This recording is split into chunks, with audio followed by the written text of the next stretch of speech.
pictures of the world and tears in my eyes, scars on. Hello everyone, welcome to my YouTube channel again. Ngasi akoi Namsan Tower do yeng ba chalu daine kamai tau ke yeng daine ado hojik thokpa hore akoi university dagi ado hojik chalagani horen yor mafam da yor kanda mafam ado charage.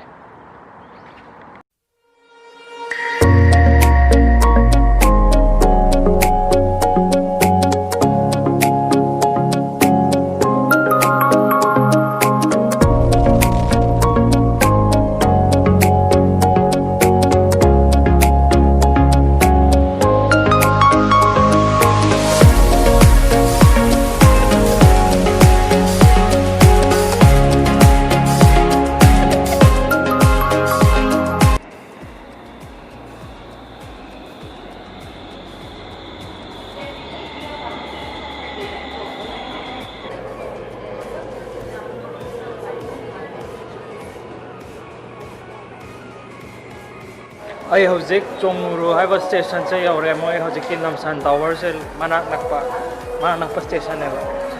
South Korea ge moi ge metro station je asaki matik yame mi population ge hena yame aduna ai lai su lai wa ye sat ko khot lambi sa thok sin taw ba ai di moi ge yam lai ge hai ga ti kai ta moi ge exit khanam lai exit che thokba mafam jida hojiki akoi pai mafam do dum le dum pai mafam do chat pa yai mai exit adu le di adu exit tu da si mafam tai ai kai le hele kai hai di yam lai tho hal le ba akoi chat pa matam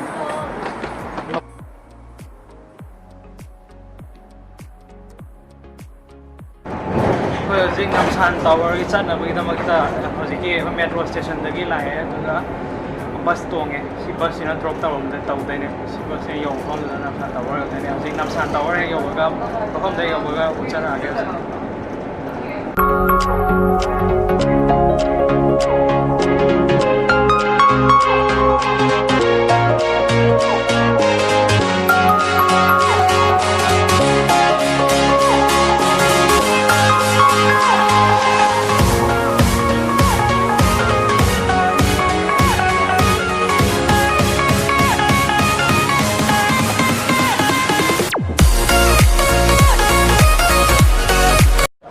hojik Namsan Seoul Tower yaure je adu ulage je ure mafam mamang ju da khil leire mamang ji da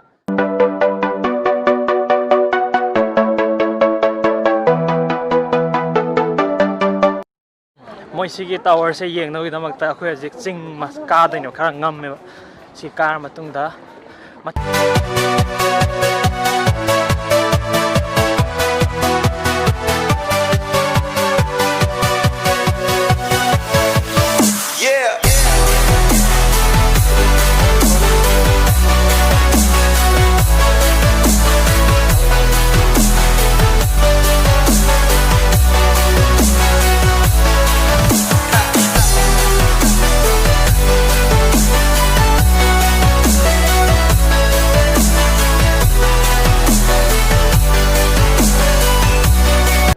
moi si ju loki lei si da lok kai ga taw bat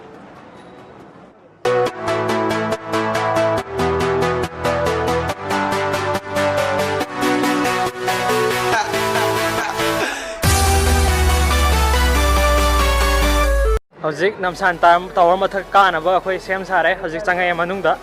si Namsan Tower je moi makha floor jam lei ba floor makha ju kai yam lei re to mathak tu jam lei re ado mi je kyam ting ge jong ki clip tong re jo si tor ka dai ne asi mathak ta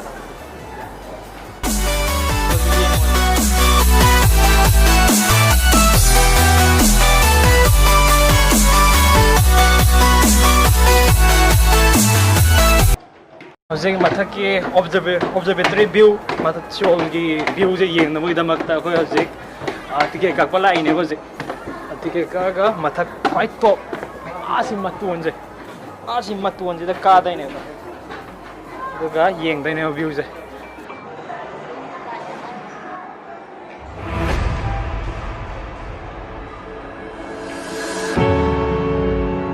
pictures on the wall,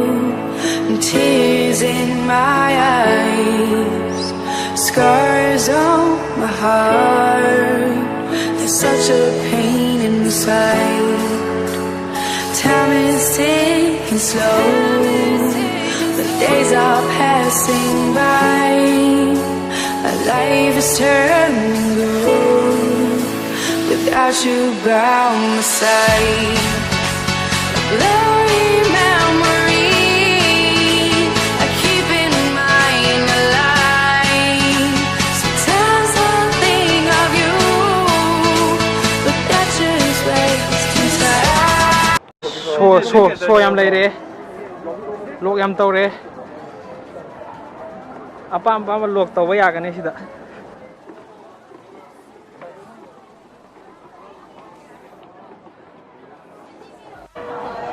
Jadi kayak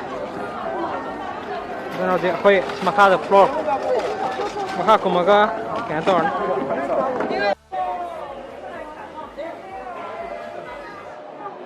koi hojik boarding pass ki ngari hojiki ji Namsan Tower ki mai sang je kamai tau ge da yam chille ba jona mi ai hojik 40 minutes ngai matung da hojiki tower to mathak ta karaga hoje betri view do yengane ga mathak ki view do ucha rakhe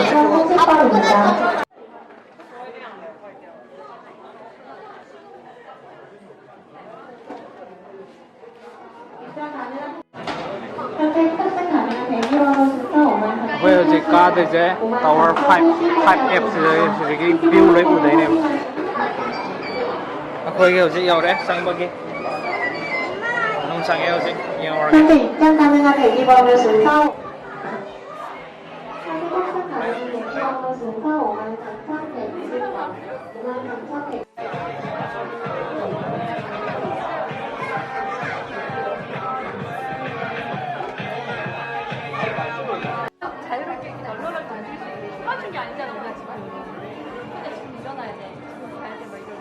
보시겠습니다. Please look up again.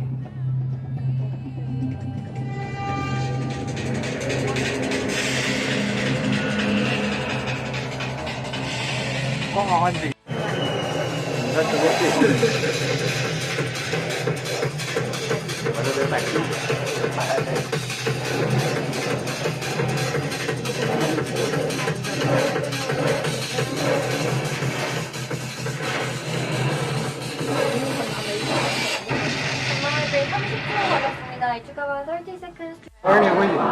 hꯧꯖꯤꯛ ꯑꯩꯈꯣꯏ ꯍꯧꯖꯤꯛ ꯌꯧꯔꯦ ꯍꯧꯖꯤꯛ T5 ꯃꯊꯛꯀꯤ ꯖꯣꯟꯗꯣ ꯌꯦꯡꯕ ꯃꯇꯝ ꯁ꯭ꯄꯣꯠꯇꯣ ꯑꯗꯨ ꯎꯠꯂꯛꯀꯦꯁꯦ ꯍꯧꯖꯤꯛ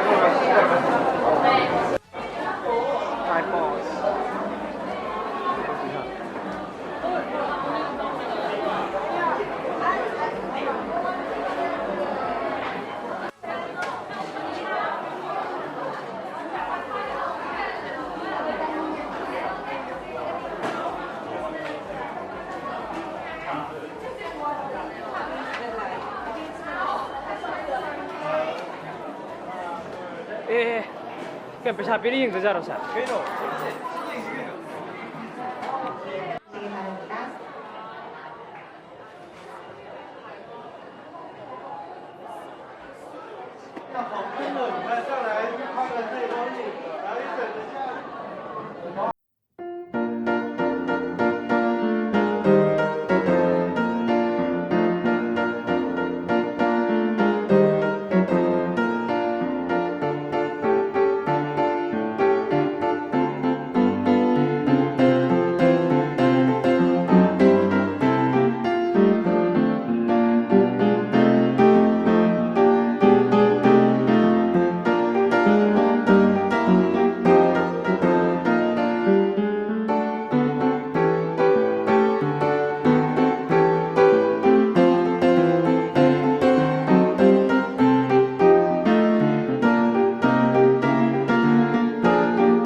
ขนาดเล่มได้แบบนี้โอ้โหคำน่าว่าเฮ้ยเจ๊ยิงมาเลยเลย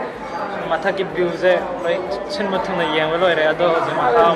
โคตรโปรดองกุ้งเกตตัวนี้โคตรโปรดกุ้งมาก็ค่อยมาหาสมจุ่มตัวแล้วก็ยิ้มหันมาตัวนี้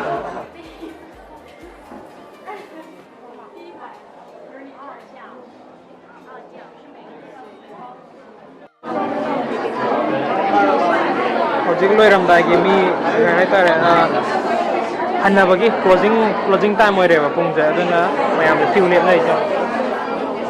pyam pyam e lam lam re lang ni ne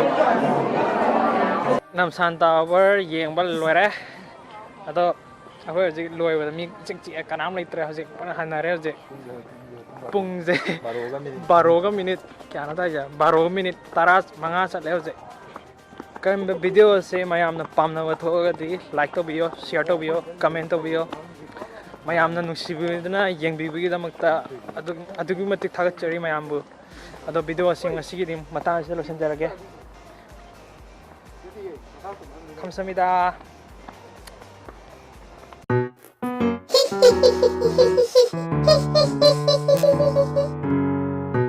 ngasi je pra dasam ne akhoi ngasi je han baje ngai keno de Namsan Tower de halak pate am thing re ba duna object station ju lo le tung ge taw re station manung de do station ju lo le kai bu pa dai tre object coffee ma thang phang ba gi harau ta na mayam nungai phang doi ada hojik ma pan da khoi tung ngasi di upai dai tre le ani ma pan da street ta le ani ngasi di I camera की battery जो लग सकला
hojik nongale